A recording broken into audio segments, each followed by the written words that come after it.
Мы находимся на границе Казахстана и России, между Россией и Казахстаном на нейтральной зоне.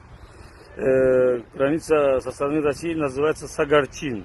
Это Оренбургская область, город Оренбург, на территории которой находится Солилецк. И находясь здесь, мы с 22 числа апреля более 180 машин граждан Таджикистана здесь находятся. И нас не пускают на территорию России.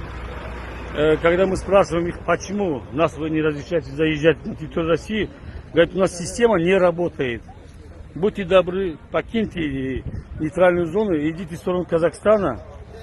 И если хотите заехать в Россию, только могут заехать те люди, которые с 14 лет до 59 лет не имеют права заезжать на территорию России.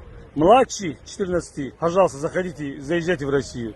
Или старше 60 лет можете заехать. Здесь собралось где-то 180 машин.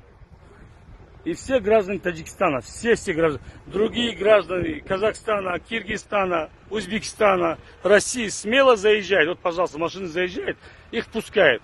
А нас не пускают. Здесь в 3 ряда, на этой стороне, на той стороне, очень много машин с гражданами России, которые в машине сидят дети, женщины.